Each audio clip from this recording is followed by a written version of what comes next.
An enhanced electrical maintenance agreement can provide significant value. Services include a comprehensive electrical inspection. This inspection includes removal of panel covers to visually inspect all connections for tightness and proper insulation. It also covers the testing of all ground fault circuit interrupters and arc fault circuit interrupters to ensure proper operation. The inspection further involves scrutiny of electrical devices such as outlets, switches, light fixtures, and appliances for visible damage or wear. Following the inspection, a detailed report card is provided. This report card offers a summary of inspection findings, including any potential issues or areas of concern. It also gives recommendations for necessary repairs or upgrades to enhance electrical safety and functionality, as well as a record of services performed, including materials used and any repairs made. Several benefits arise from such an agreement. Firstly, peace of mind for property managers and homeowners, providing assurance that their electrical systems are safe and reliable. Secondly, early detection of issues. Regular inspections help identify potential electrical hazards before they escalate into costly problems. Thirdly, extended system lifespan. Maintenance and timely repairs help prolong the life of electrical components and fixtures. Fourthly, compliance with regulations ensures adherence to electrical codes and safety standards, reducing the risk of fire, shock, or other electrical incidents. Fifthly, enhanced property value. Well-maintained electrical systems add value to properties and make them more desirable to potential tenants or buyers. The cost for such a service might be around $200 plus materials for a 2 to 3 hour service. Additional value-added services can further enhance the appeal of the maintenance agreement. These could include emergency response, offering 24/7 availability for electrical emergencies. Also, electrical upgrades at discounted rates on electrical upgrades and repairs performed during maintenance visits could be another offering. Another addition can be appliance inspection, including inspection of appliances, such as refrigerators, ovens, and dryers, for potential safety hazards. Further services can include energy audits evaluating energy consumption and recommendations for efficiency improvements. When inspecting electrical panels, firstly, always prioritize safety by turning off the main breaker to energize the panel before removing the cover. Secondly, visually inspect all wiring for signs of damage, such as fraying, cracking, or discoloration. Thirdly, check for loose connections by gently tugging on each wire. Fourthly, use an insulated screwdriver to tighten any loose screws on breakers and terminals. Fifthly, look for signs of corrosion or rust on breakers and connections. Sixthly, ensure that all breakers are properly labeled and correspond to the circuits they control. Seventhly, check for any signs of water damage or moisture inside the panel. Eighthly, verify that the panel is properly grounded. Ninthly, use a multimeter to test voltage levels and ensure they are within acceptable ranges. Tenthly, replace any damaged or outdated components, such as breakers or wiring. Ground fault circuit interrupters, or GFCIs, are designed to protect against electrical shock by detecting ground faults. Arc fault circuit interrupters, or FCIs, protect against fires caused by arcing faults. To test GFCIs and FCIs, firstly, locate the test and reset buttons on the device. Secondly, press the test button to simulate a fault. Thirdly, the device should trip and cut off power to the circuit. Fourthly, press the reset button to restore power. Fifthly, if the device fails to trip when the test button is pressed, it should be replaced immediately. Sixthly, use a GFCI or FCI tester to verify proper operation and trip time. Seventhly, document the test results for each device in the report card. Eighthly, educate homeowners or property managers on the importance of regular testing and maintenance of GFCIs and FCIs. Ninthly, check for any signs of tampering or damage to the devices. Tenthly, ensure that GFCIs are installed in all required locations, such as bathrooms, kitchens, and outdoor areas. When inspecting electrical devices, firstly, check outlets and switches for cracks, loose connections, or signs of overheating. Secondly, test outlets for proper grounding and polarity using a receptacle tester. Thirdly, inspect light fixtures for damaged wiring, loose connections, or broken sockets. Fourthly, ensure that all light bulbs are the correct wattage for the fixture. Fifthly, check appliances for frayed cords, damaged plugs, or other safety hazards. Sixthly, look for signs of water damage or corrosion on electrical devices. Seventhly, replace any damaged or outdated devices with new ones that meet current safety standards. Eighthly, tighten any loose screws on outlets, switches, and light fixtures. Ninthly, verify that all electrical devices are properly grounded. Tenthly, document any issues or concerns in the report card. When creating a detailed report card, firstly, include a summary of the inspection findings highlighting any potential issues or areas of concern. Secondly, provide specific recommendations for necessary repairs or upgrades to enhance electrical safety and functionality. Thirdly, include a record of services performed, including materials used and any repairs made. Fourthly, use clear and concise language that is easy for homeowners or property managers to understand. Fifthly, include photos or diagrams to illustrate any issues or recommendations. Sixthly, provide a cost estimate for any recommended repairs or upgrades. Seventhly, offer a timeline for completing the necessary work. Eighthly, include contact information for scheduling repairs or asking questions. Ninthly, obtain the homeowner or property manager's signature to acknowledge receipt of the report card. Tenthly, keep a copy of the report card for your records.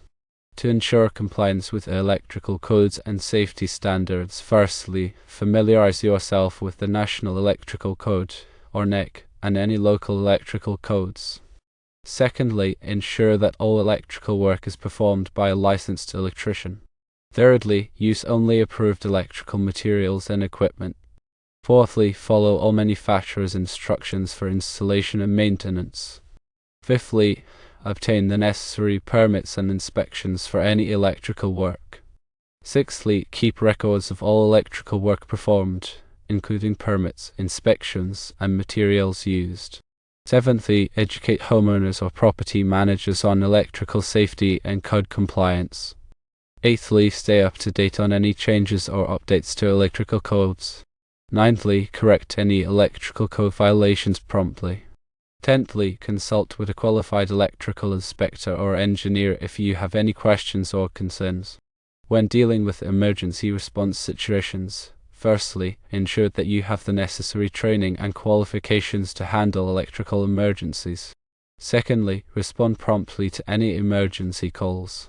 Thirdly, assess the situation and identify any potential hazards. Fourthly, take steps to isolate the electrical supply and prevent further damage or injury. Fifthly, make any necessary repairs to restore power safely.